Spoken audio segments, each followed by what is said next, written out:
vocês? Espero que sim, espero que todos estejam aí com saúde, tranquilos, né?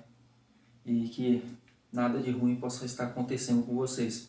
Assim como tem sido com a minha família, graças a Deus, nós temos contado com a proteção divina e estamos em segurança. Espero que vocês assim estejam também, né? Mas, apesar de todas as complicações, todas as situações, nós temos que dar continuidade, né, nos nossos estudos. E hoje, né, nós estamos aqui com o estudo de sinal, no caso da função de segundo grau, né? Mas antes de propriamente falar do estudo de sinal da função de segundo grau, eu quero mencionar com vocês uma coisa que talvez possa estar meio assim no ar ainda. O que exatamente é o estudo de sinal de uma função? Em que consiste isso? O que que essa pergunta, o que que nós temos que responder a essa pergunta? Basicamente, nós vimos desde o início do estudo de funções que uma função qualquer, ela possui dois conjuntos que estão associados a ela, sendo um o domínio e o outro o contradomínio. No caso da função quadrática, da função afim também, esses dois conjuntos, eles são os conjunto dos números reais. Então, todos os números reais aqui e todos os números reais aqui. Fazer o estudo de sinal da função consiste em responder a seguinte pergunta. Aqui no domínio, quais são os elementos que estarão associados, né? Nós vamos dividir o domínio contra domínio em valores. Aqui eu vou dividir em valores positivos e negativos. Aqui eu vou separar com o seguinte critério. Quais são os elementos daqui que estarão associados a valores positivos? Quais são os elementos daqui que estarão associados a valores negativos? É isso que nós vamos responder com essa pergunta, com essa situação aqui do estudo de sinal da função, certo? Então eu vou dizer assim, todos os números que são maiores que 5 estão associados a valores de y negativos. Todos os números que são menores que 5 estão associados a valores de y negativos, certo? Eu vou separar. Esses aqui estão com positivos, esses aqui estão com negativos. É isso que nós fazemos quando falamos de estudo de sinal da função.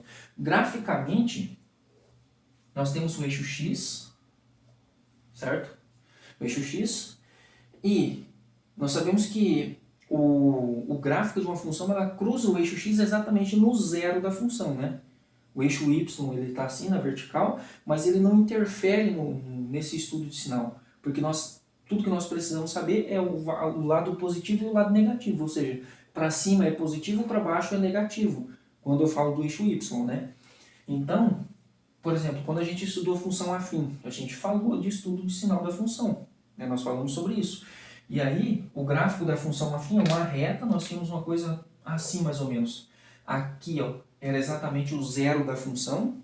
E nós falávamos, valores maiores que esse x1 aqui, valores maiores que x1 estão associados a y positivos, né? Porque o gráfico nessa região ele está para cima do eixo x, né? Se eu tampar aqui, ó, esconder essa parte, deixa eu usar o livro aqui. Se eu esconder essa parte do eixo x, tudo que sobra aqui, ó, são valores de x que estão associados a y que estão na parte superior, ou seja, y positivos. Se eu tampar essa parte aqui do gráfico, tudo que sobra aqui são valores de x que estão associados a valores de y negativos, né? Então, assim, no caso da função afim, nós temos duas semirretas, uma que vai ser com y positivo e outra que vai ser com y negativo. Se a reta fosse decrescente, né, se a função fosse decrescente, só invertir isso. Do lado esquerdo estaria com y positivo, do lado direito com y negativo. Mas só ia ser dois intervalos. No caso da parábola, veja só, no caso da parábola, ela faz isso, né? Uma possibilidade, na verdade, é isso. Então você vai ter aqui três intervalos. Esse intervalo aqui estaria associado com y positivos, esse daqui também, ó, e aqui no meio estaria associado com y negativos. E é isso que nós vamos aprender a responder agora falando especificamente da função quadrática. Ou seja, quais são os valores que estão associados com y positivos, quais são os valores que estão associados com y negativos e também com y com o zero, né? O y igual a zero. Né? Então, assim, nós vamos ter ao todo 6 possibilidades que estão divididas em 2 casos. O primeiro caso é quando eu tenho A maior que zero. A maior que zero significa concavidade para cima. E no caso da concavidade para cima, existem três chances. Vou tentar representar as 3 aqui. A primeira chance é quando você tem uma função cujo delta é positivo, que tem 2 raízes, portanto a função possui 2 zeros. E aí ela passa para baixo e volta. Né? Então você tem aqui os 2 zeros da função, que vão ser x1 e x2, vamos dizer, ou x- e x+, tanto faz. x1 e x2. Outra possibilidade é de que o gráfico apenas encoste no eixo x, assim, né? E aí nós vamos ter aqui apenas um zero, é quando o delta é igual a zero, né? Zero só tem uma raiz. Vamos chamar ela de x1. E, por último, nós temos uma possibilidade que é quando acontece isso daqui, ó. O delta é negativo, então a função nem encosta no gráfico. Aqui eu tenho delta maior que zero, aqui eu tenho delta igual a zero, e aqui eu tenho delta menor que zero. Né?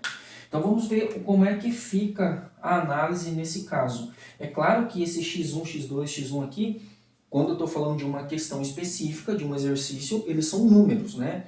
Ah, estou falando aqui da função x ao quadrado mais 2x mais 4, ou mais 1. Né? Essa função é uma função que só tem uma raiz, que é o x igual a 2, igual a 1, se eu não me engano. Então, no lugar de colocar x1 aqui, eu vou colocar o valor dele. Né? Se eu pego uma outra função que tem raízes 2 e 3, então no lugar de colocar x1 e x2, eu vou colocar 2 e 3. Né? Aqui eu estou falando genericamente. Né? Então veja, esse aqui eu vou chamar de primeiro caso. Esse aqui de segundo caso e terceiro caso. Nesse primeiro caso, nós temos aqui o seguinte. Nós temos que y será maior que zero quando y maior que zero está para cima do eixo x. Então você tem aqui, nessa região aqui, à esquerda do x1, x menor que x1, e também acontece aqui, né? Ou x maior que x2. Nessa região e nessa região. Nós vamos ter y igual a zero quando? Igual a zero nas raízes, né? A raiz é que está associada com y igual a zero. Então, vou ter x igual a x1 ou x igual a x2.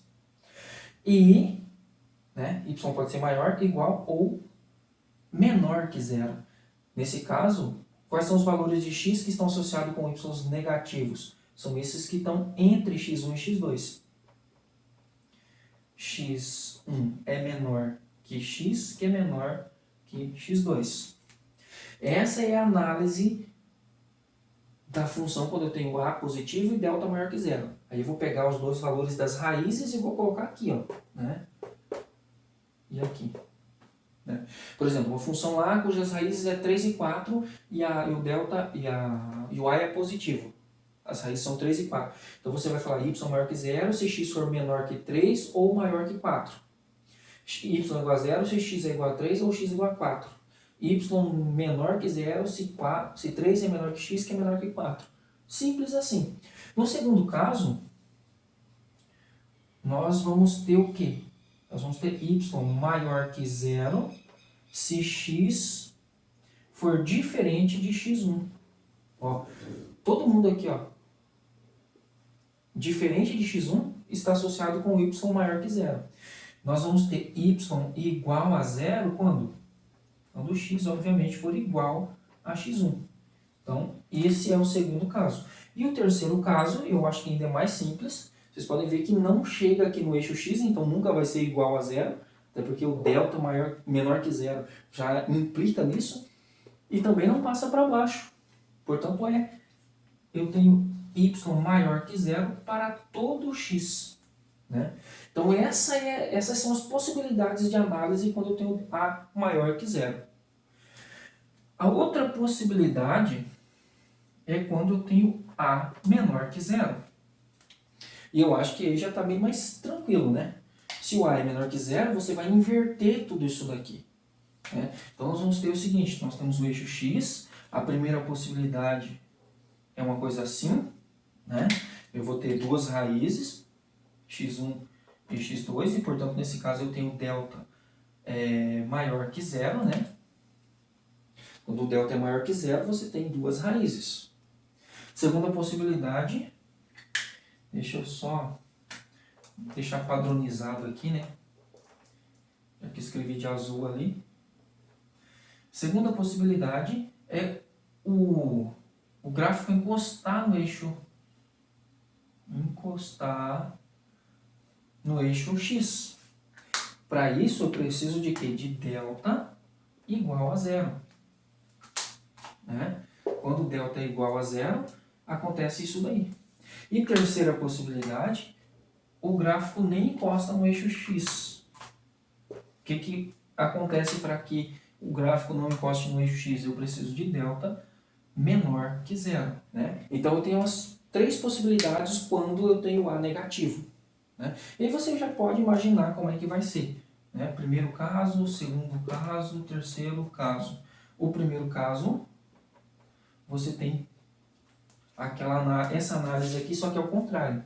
Você vai ter y maior que zero quando? Quando é maior que zero? Quando é que está para cima do eixo x? Quando o x está entre as raízes. Se x1 é menor que x, que é menor que x2. Quando o x está entre as raízes, o y é positivo. Y é igual a zero nas raízes, né? Quando é igual a x1 ou igual a x2. E y é menor que zero, aí sim é para fora, né? Quando x é menor que x1 ou maior que x2. Né? Note que aqui você tem para fora positivo, ó, maior que zero, menor que x1, maior que x2, para fora. Aqui você tem a situação contrária, menor que zero, para fora. Né? Aqui é maior que zero para fora das raízes, aqui é menor que zero para fora das raízes, porque a concavidade inverteu, né? E o resto é tudo muito análogo.